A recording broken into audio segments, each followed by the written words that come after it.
खुदावंद की सलामती आप सबके साथ हो। मेरा नाम शमीम आसी है और आज मैं आप लोगों से चंद बातें करना चाहती हूँ क्योंकि मेरे मुझसे किसी ने पूछा है कि आप लोगों के रोज़ों का आगाज़ कैसे हुआ था, कैसे पता चला था कि आज रात का बुध है, यानी इसका तयन कैसे करते हैं कि आज पहला रोज़ा है, रात के बुध का तयन कैसे होता है। तो आए इन तमाम बातों को जानते हैं जिन्हें हमें जानने की ज़रूरत है। एक मसीही होने के नाते हमें पता होना चाहिए कि रात का बुध क्या है, लैंड क्या है और रात के बुध का तयन कैसे किया जाता है, मुबारक जुमा क्या है, मुबारक हफ्ता क्या है, ईस्टर टर्डीम क्या है और जो है रोज़ों के अयाम में हमें किन किन बातों से परहेज़ करना है। तो आए सबसे पहले मैं बात करती हूँ लेंट पे कि लेंट क्या है। मसीही ईमानदार साल में 40 रोज़े रखते हैं और जिन अयाम में ये रोज़े आते हैं उनको हम लेंट कहते हैं, क्योंकि लेंट एक लैटिनी वर्ड है जिसका मतलब है मौसम बहार।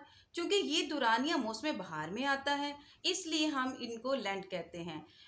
इसी तरह क्योंकि मौसम बहार में दरख्त जो है वो नए पत्तों का लिबास पहन लेते हैं और फूल और फल पैदा करते हैं, इसी तरह लेंट भी हमारी रूहानी ज़िंदगी के लिए रूहानी ज़िंदगी की तजदीद का वक्त होता है, क्योंकि इसमें हम अपने खुदा यीशु मसीह की कुर्बानी के वसीले से बनी नौ इंसान के लिए नई ज़िंदगी पाने का एक वक्त होता है। लेंट दरअसल एक ऐसा लम्हा है, एक ऐसा वक्त होता है जिसमें हमें दुखों और तकलीफ़ों से गुजरना पड़ता है। ये एक ऐसा तजदीद का वक्त होता है, क्योंकि अगर हम दरख्तों को भी देखें तो वो भी तजदीद के लम्हे से गुजरते हैं, यानी तकलीफ़ से गुजरते हैं अपने पुराने पत्तों की महरूमी से। और क्योंकि पुराने पत्ते उनके जाते हैं और नए पत्ते आते हैं, इसी तरह हमारी ज़िंदगी में भी तजदीद का लम्हा जो होता है वो लेंट के सीज़न में होता है कि लेंट जो का वक्त जो होता है दुखों तकलीफ़ों से गुजरने का वक्त होता है, क्योंकि हम अपनी पुरानी बातों से छुटकारा हासिल करते हैं, नई सोच नई उमंग को साथ लेकर आते हैं। और जैसे कलाम मुकद्दस में भी इसका जिक्र है कि पुरानी चीज़ें जाती रहीं सो वो नहीं होंगी।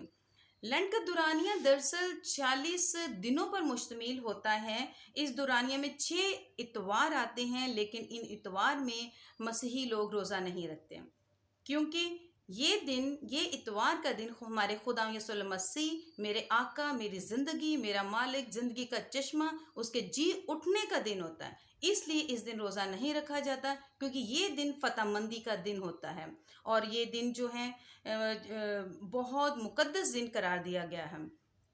इस तरीके से फिर 40 रोज़े बच जाते हैं और जो 40 रोज़े मसीही ईमानदार रखते हैं। अब बात करती हूँ राग के बुध का।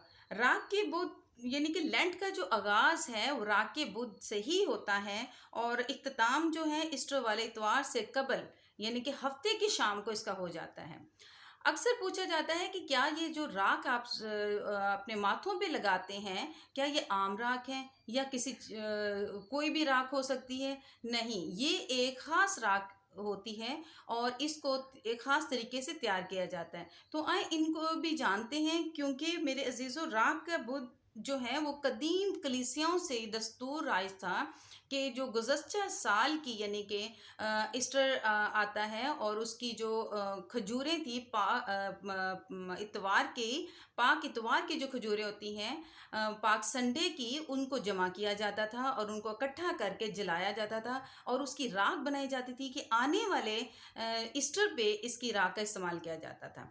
और ये राख फिर इबादत गुजारों के यानी कि माथों पे लगाई जाती थी और ये इस बात की निशानी होती थी कि ये तौबा और गम का निशान है। राख के बुध वाले दिन इस्तेमाल होने वाली राख इस बात की याद दिलाती है कि खुदा ने हमें मिट्टी से खलक किया है। जैसे कलाम मुकद्दस में भी इसका जिक्र है, क्या इंसान तो खाक है और खाक में फिर मिल जाएगा। अब बात करते हैं राग के बुध का तयन कैसे होता है। हमें कैसे पता चलता है कि आज राग का बुध है या आज पहला रोज़ा है। तो राग के बुध का तयन हम इस तरीके से करते हैं कि क्रिसमस के मौका पर जो चांद हमें नज़र आता है उससे आगे तीसरे चांद का पहला जो बुध होता है वो राग का बुध कहलाता है और फिर हम उसको राग के बुध को ही हम पहला रोज़ा करार देते हैं कि आज पहला रोज़ा है।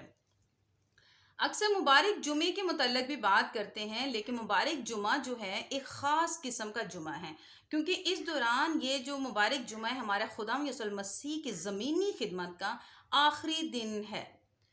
تمام مسیحی اس جمعے کو مبارک جمعے کے بڑی عقیدت کے ساتھ مناتے ہیں، کیونکہ یہ ہمارے خدا یسوع المسیح کے دکھوں، مصلوبیت، موت اور تدفین کی یادگاری میں مناتے ہیں۔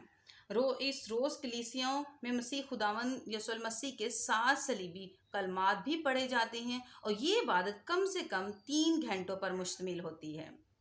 آئیں اب بات کرتے ہیں ایسٹر ٹریڈنگ کے۔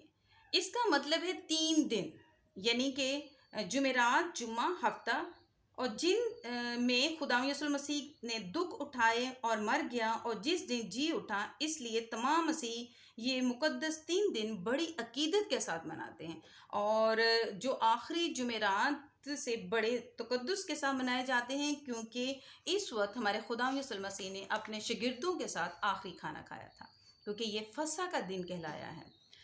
اسی طرح اتوار کے دن ہم پاک سنڈے کہا جاتا ہے، یہ کھجوروں کا اتوار ہوتا ہے، اور اگر ہم مقدس ہفتے کی بات کریں تو لینٹ کے 6 اتوار کو پام سنڈے کہا جاتا ہے، اس لیے یہ اتوار مقدس ہفتے سے ہی شروع ہو جاتا ہے۔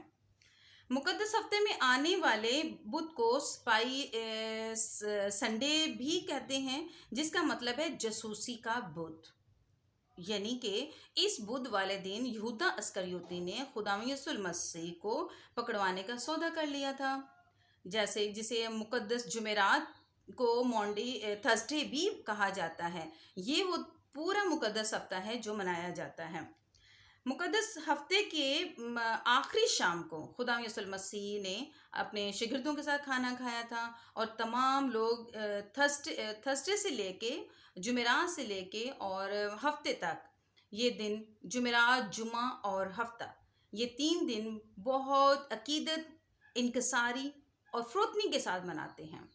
تو آئیں اب بات کرتے ہیں کہ خدا یسوع المسیح کے ان دکھوں کے ایام میں ہمیں کیا پرہیزگاری اپنانی چاہیے۔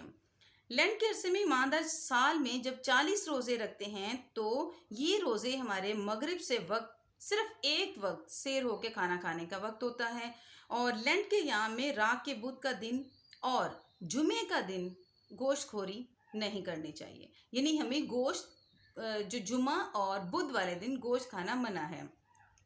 تو ان تمام باتوں کو ہمیں بہت انکساری کے ساتھ، فروتنی کے ساتھ اور خداوند کی باتوں کو یاد رکھتے ہوئے اپنے دل اس کے آگے جھکانے ہیں۔ تو آئیں ہم اپنے خداوند کے حضور دعا کرتے ہیں کہ خداوند ان ایام میں ہمارے ساتھ ہو اور ہمیں اپنی پناہ میں لے ہماری حفاظت کریں۔ آئیں ہم دعا کریں۔ مہربان اور شفیق خداوند، ہم تیری منت کرتے ہیں کہ تو لینٹ میں ملنے والی برکات کے لیے ہمارے دلوں اور آنکھوں کو کھول، تاکہ وہ سب برکات حاصل کر سکیں جو انہیں لینٹ کے ان ہفتوں میں تو ہم سے چاہتا ہے۔ میری دعا ہے کہ لینٹ کے ایام میں ہم خاک ساری فروتنی کے ساتھ، فروتنی کی حالت میں خداوند تیرے حضور آئیں اور اپنے تمام گناہوں سے چھٹکارا حاصل کریں۔ یہ سب کچھ مانگتی ہوں تیرے عظیم جلالی اور بابرکت نام سے، آمین۔ تو یہ تھی وہ تمام باتیں، مجھے امید ہے آپ سب کو پسند آئی ہوں گی۔ خدا کی یہ تمام باتیں جو ہمیں جاننے کی ضرورت ہے، اس کو لائک کریں، شیئر کریں، اور یہ جو خدا کی باتیں ہیں جو ہمیں انکساری اپنانی ہیں، دوسروں تک بھی پہنچائیں۔ شکریہ، آمین۔